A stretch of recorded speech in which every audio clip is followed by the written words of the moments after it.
مجلس یقیناً بابرکت مجلس ہے، اور اس مجلس میں جن جن لوگوں کو دامے درمے قدمے سکھنے کسی بھی اعتبار سے خدمت کی ہے، اللہ رب العزت ان کی خدمتوں کو قبول فرمائے، ان کی محنتوں کو اپنی بارگاہ میں قبول فرمائے اور اس کا بہترین ذریعہ عطا فرمائے، اور امام حسین کے صدقے میں مولا کریم ہم سب کو زندہ رکھے، اور امام حسین کے ہی محبت میں ہم سب کو موت آئے۔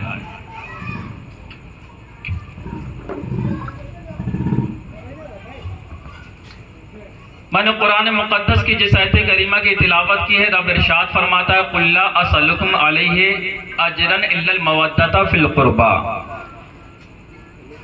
اللہ رب العزت اپنے محبوب سے کہتا ہے، قل اے محبوب آپ فرما دیں، لا أَسْأَلُكُمْ عَلَيْهِ أَجْرًا إِلَّا الْمَوَدَّةَ فِي الْقُرْبَى۔ اے محبوب آپ لوگوں سے فرما دیں کہ میں آپ سے کسی چیز کا سوال نہیں کرتا، مطالبہ نہیں کرتا۔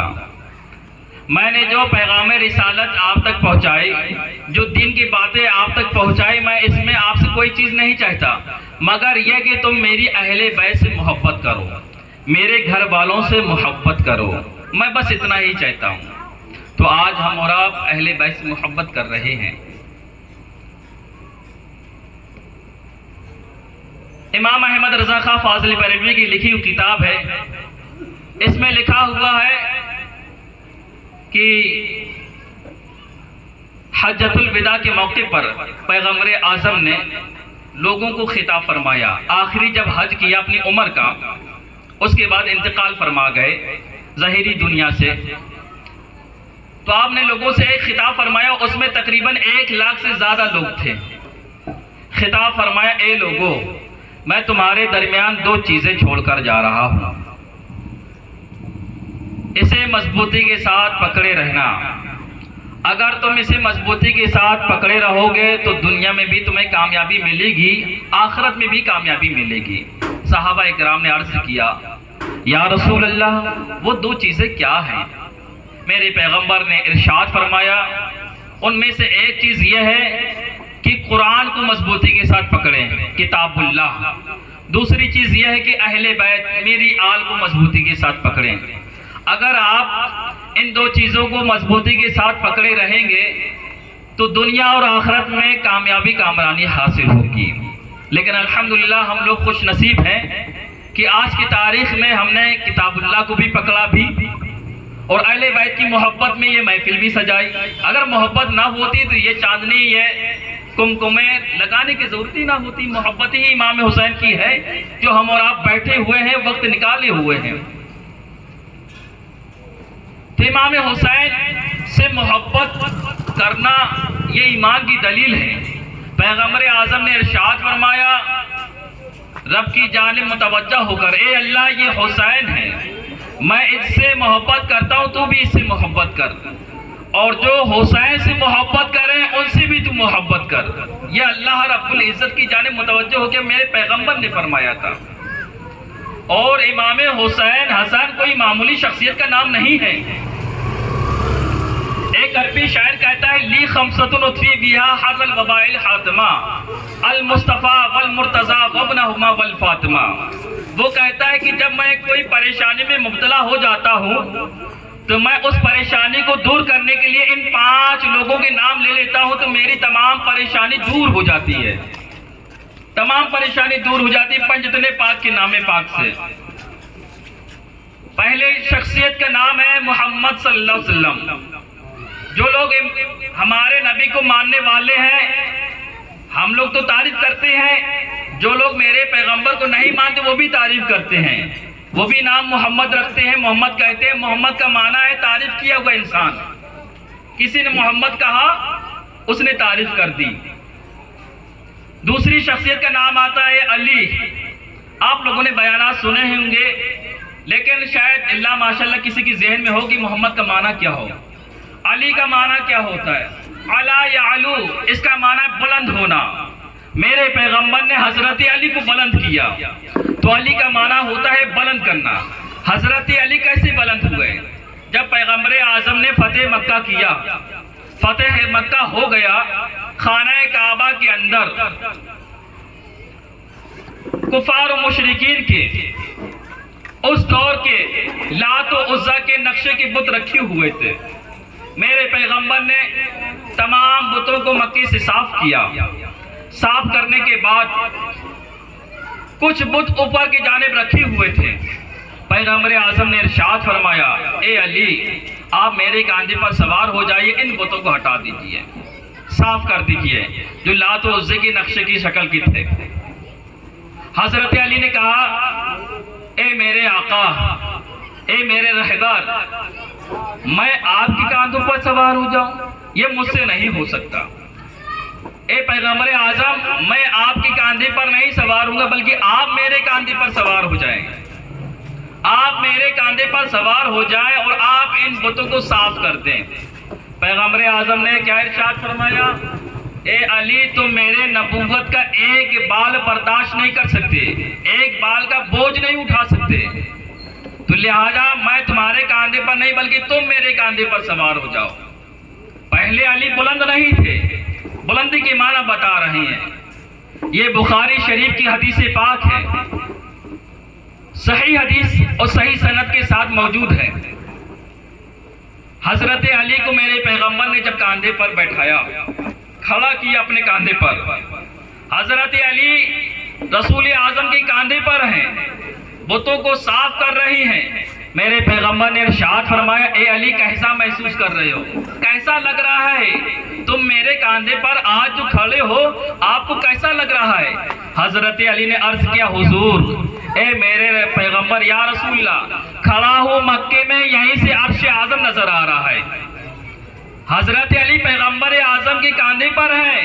پیغمبر نے ارشاد فرمایا اے علی کیسا محسوس کر رہے ہو, کیسا لگ رہا ہے, آپ کی سچویشن کیسی ہے؟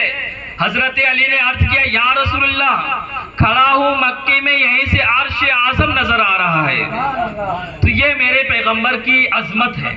اور حضرت علی نے میرے پیغمبر کے کاندھے پر ایک مرتبہ سوار ہوئے تو عرش اعظم کا مشاہدہ کیا, ان کی پاور اور طاقت اتنی بلند ہو گئی.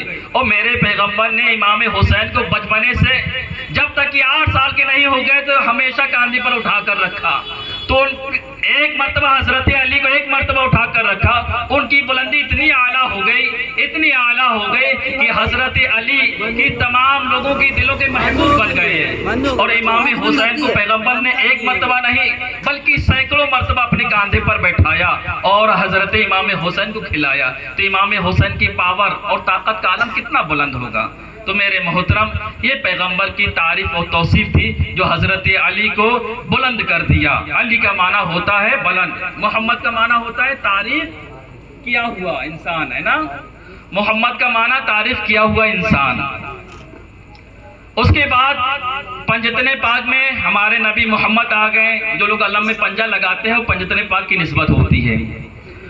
تو پہلے محمد صلی اللہ علیہ وسلم آ گئے, پھر حضرت علی, محمد کا معنی تعریف کیا ہوا انسان, حضرت علی علی معنی بلند ہونا, پھر اس کے بعد آتا فاطمہ, فاطمہ یفتمو, دو چھڑائی ہوئی عورت, دو چھڑانے والی عورت, اس کا معنی یہ ہوتا ہے. اس کے بعد ہوتا ہے حسن اور حسین. حسن کا معنی آپ لوگ تو جانتے ہیں کیونکہ آپ لوگ ماشاءاللہ بڑے ہی خوش اخلاق, عقل و خرد, دانشور آدمی ہیں. حسن اور حسین کے معنی تو جانتے ہیں کیونکہ آپ لوگ برسہ برس سے یہ تعظیم و تکریم کرتے آ رہے ہیں. حسن اور حسین کا معنی خوبصورتی ہوتا ہے, خوبصورت. تو جس ہم حسن اور حسین سے محبت کرتے ہیں تو ان کے ایک ایک چیز میں ہماری نظر ہونی چاہیے.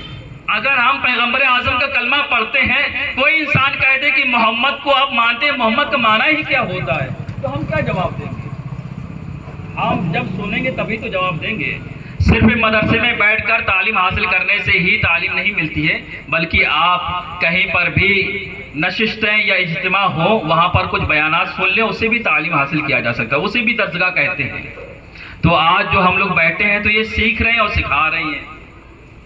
محمد کا معنی تعریف کیا ہوا انسان, علی کا معنی بلند, فاطمہ کا معنی دو چھڑانے والی عورت, دو چھڑائی ہوئی عورت, اور حسن حسین کا معنی خوبصورت.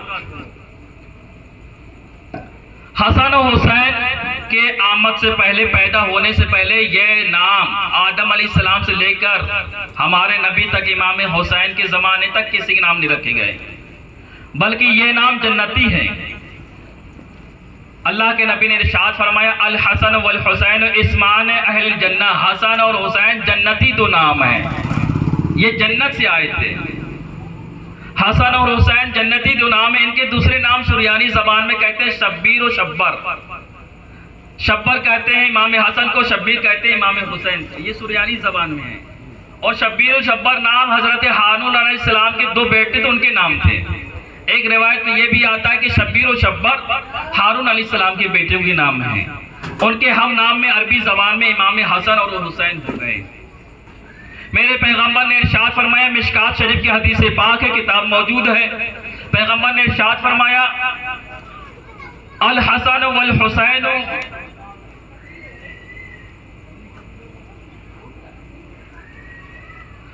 سیدہ شباب اہل جنہ، حسن اور حسین جنتی نوجوانوں کے سردار ہیں۔ ان کا مرتبہ کتنا بلند بالا ہے۔ تو امام حسن کی مجلسیں ایسی نہیں رچائی جا رہی ہیں۔ مشکات شریف کی اسی کے آگے ایک اور حدیث پاک ہے، ان الحسن والحسین ہما ریحانی من الدنیا، حسن اور حسین دنیاوی دو پھول ہیں۔ میرے پیغمبر نے ارشاد فرمایا حسن اور حسین یہ پھول ہیں۔ جب میرے پیغمبر کہیں سے آیا کرتے تھے تو امام حسین کو سونگھا کرتے تھے، اور پھول سونگھے جاتے ہیں، خوشبودار ہوتے ہیں۔ تبھی تو اعلیٰ حضرت امام احمد رضا خان فاضل بریلوی نے فرمایا تھا، کیا بات رضا اس چمنستان کرم کی، زہرا ہے کلی جس میں حسن اور حسین پھول۔